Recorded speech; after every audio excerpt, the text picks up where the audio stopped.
So, I had a suggestion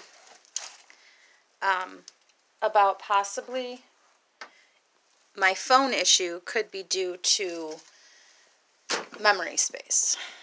So, I grabbed the company phone, and we're going to attempt to do another video.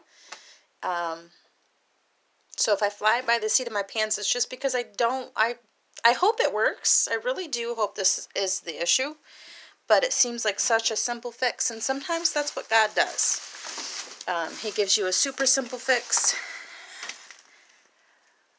for a desperate situation. Currently, I am in the little house I told you we were using for storage. Yeah.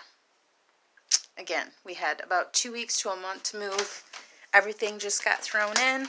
So I am ever so carefully in here trying to get out our mini greenhouse my dad gave us. I didn't realize that the attic was open. A couple of things that I want to share with you guys is 99.9% of my information, everything that I've learned, is off of watching YouTube. The other 0.01% is doing some serious hardcore research, especially about the bees. If any of you are planning on bees, please don't go off of what I say alone. Don't go off of the hard lessons that we've learned. Yes, it'd be great for you to watch us set that up so that you know how to do it yourself. But when it comes to bees, they are so important. They have so many flaws that I would hate for you to set up the same thing that I'm doing and lose all of your bees, because that's a lot of money. If you're living in the northern states and you want a cold hardy bee, it's very, very hard to find a cold hardy bee that is mite resistant for the dollar amount that you're looking for. You can get a package of bees from Georgia for $35, and a package is just literally 3 pounds of bees. You'd have to buy your queen separate. What I've learned is the more money that you spend on your bees, the healthier bees that you're going to get. We are right now looking for cold hardy bees. If I could find one that's mite resistant and that's cold hardy, that would be amazing. But I'm looking for something that's Michigan native, because you guys know I'm from northern Michigan. So we're looking around the areas of... well, I'm just going to leave that one alone, but we're looking for northern Michigan bees close to our areas, and I think Traverse City would be close enough. I can't think of the other town. Petoskey was the other one that we were looking at. They have apiaries up there. That's what I would recommend to any of you that are trying to set up bees. You just seriously have to do some serious research about bees. Chickens are super easy. They all have their flaws. Every livestock that you bring on your farm is going to have flaws. But right now, I think we're mostly set on, we're getting bees for sure. We're going to do 2 hives. And I think that we're going to go with a hive set that I found on Amazon for super cheap. You get 2 deeps and 3 supers. Yeah. 2 deeps and 3 supers, honey supers, for I think $129, but you have to assemble everything, you have to put them together, and what we're planning on doing is we are going to make another roof that they need. I can't think of the top of it. I think it's just called the top, but we're going to separate that one hive that they're giving us, the 2 deeps and the 3 supers, and we're just going to use the 2 deeps and then buy the frames for the inside. And that's how we're going to start our bees. That should give us 2 hives, hopefully. But of course, we're going to need 2 queen excluders, because I decided I wanted to do the queen excluders. Make sure they have enough room, but make sure that they're not going to freeze next winter. Yeah, so that's where we're going with honey. And I'm in here to get the greenhouse, the little greenhouse that my dad gave me. I think we're going to try to attempt to set it up in the basement because it's super small. John has some houseplants that we're going to try. We have to get a little thermometer to see how warm it is in there at all times, and then we'll bring it out probably, I'm thinking maybe March is when we're probably going to set it up outside, depending on how it does inside, because I would like to know if I can use it next fall, winter. That would be great. I'm not even sure what brand it is. Like I said, I received this from my father, who does a lot of auctions. That's another thing that I wanted to tell you guys. If you don't have much knowledge about farming and livestock and you just want to try to go do your own thing, maybe you're from the city, your parents were never really into country life, your number one resource in the summertime are going to be auctions. And I am pretty sure they have them everywhere. If you get online and you look auctions near me, I'm sure they're not going to have anything that you need like in the bigger cities. But if you look for little towns that are farther out that you know there's farmers, if they have farm auctions or anything, hit them up. Seriously, because my dad got this greenhouse for $1. And you'll see that this summer. I'll do a video when I go to an auction with my father. Everything that man gets is $1. And they know him by name. He's Jimmy Mac. You'll notice at the auctions, they know my face because I'm Jimmy Mac's daughter. He's done this his whole life. But he just goes and gets amazing deals. That planer that I got in there, that's a $400 or $500 planer, he got for $45. He got us a chainsaw. I'm not sure what brand it is, but hey, it cuts wood, and that was, I think, $60. It's a really nice one. I think it's a Husqvarna. I don't think so. I think I would know. But anyway, this is the greenhouse. I'm going to attempt to get out of here. I was going to show you the brand. It's a flower house. www.flowerhouses.com. I don't know if you can see that through there, but that's what we're going to set up hopefully tonight. I haven't ever taken it out of the package and set it up, so I'm not sure exactly how big it is.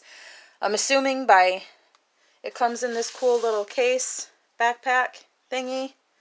I'm assuming it's relatively small. I'm gonna guess it's probably between 2 and 4 foot, but you can hear the poles and everything in there. Another thing that I wanted to tell you about is if you have any local grow shops. It sounds really odd to go into a grow shop, but it is a gardening shop.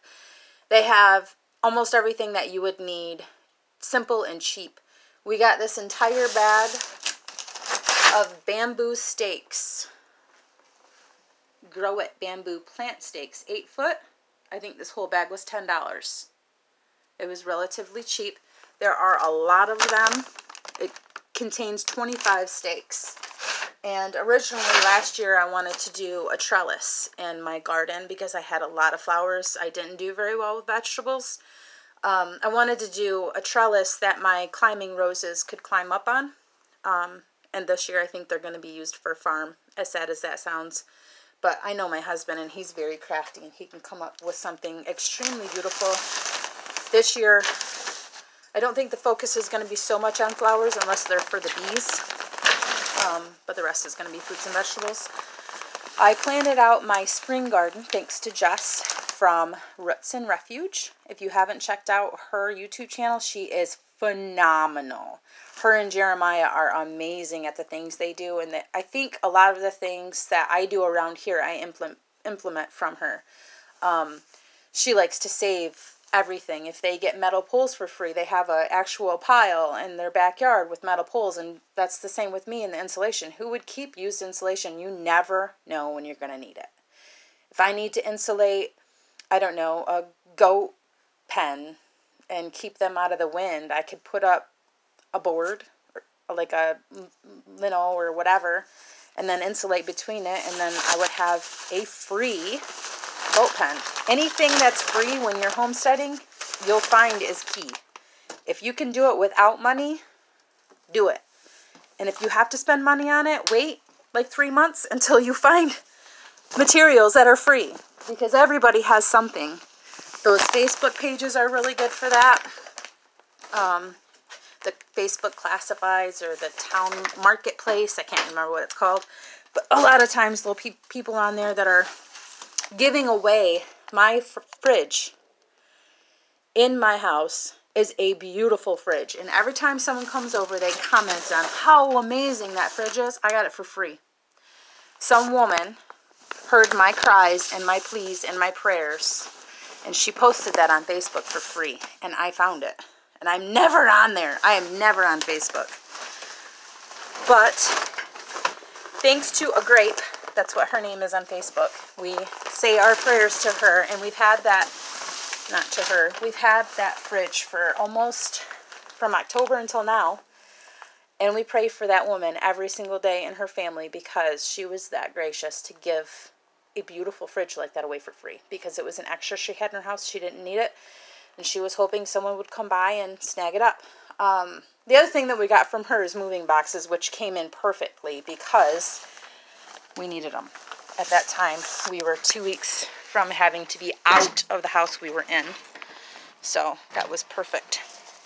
Another, hi! Maddox is outside looking for Mama. Can you say hi? In this 14-degree weather, I have no coat on. Welcome to Michigan. Pure Michigan. Huh? Yeah, I'm going to go check on the girls real quick. I came out earlier and I was doing a video and I totally forgot to get my eggs. And they're in the garage. Come on. Let's go. I can never figure out how to turn my camera around. I just took a picture of myself. Come on. My chickens love to get into my styrofoam. It took us about 3 weeks to figure out what the sound was. We kept hearing a thunk, thunk, thunk, thunk, thunk. They were eating the insulation. I'll show you. We took the majority of it down, but obviously on the garage doors, they ate my insulation. My chickens ate it. And then there's the Bob. So we tried to keep him out of the wood shop / garage / John's man cave. Put him back in here. We left the door open so they can kind of go out and come in. The big doors I usually open when it's super sunny to warm it up in here. But it's only like 14 degrees out. It's kind of chilly. If I can be out here without a coat on, they'll be warm. They'll be fine. But I don't want to open those big doors because that would make it really breezy and drafty. Can you say hi, girls? They're still pecking away at their food. You see Sue's butt. That's what I was talking about when I said they're lazy, because legitly they just lay down. But they're so beautiful. Yes, you are. Are you a pretty bird? Pretty, pretty boy. Those are our lovebirds. I told Jonathan that when we take them, we're going to have to take them together because it's going to be heartbreaking to watch one without the other. But they're meat chickens. That is the hardest lesson to learn on a farm. When you raise these guys from babies, and then it comes to the day that you have to butcher them for food and eat them, it's really hard. I spilled coffee on accident. Oh, it's okay. I'll go pick it up. Maddox spilt my coffee on accident. You didn't get burnt, did you? No? Okay. We gotta get you inside with no hat on, dude. Him in his AC/DC shirt. Can you say hi? He don't want to. He's not quite taken a hold of this YouTube thing. He watches Ronald all the time and Ryan. But that is the story. I'm going to go back out here and I'm going to get the greenhouse and we will do another video on setting it up. Should be super exciting. So I will see you later tonight.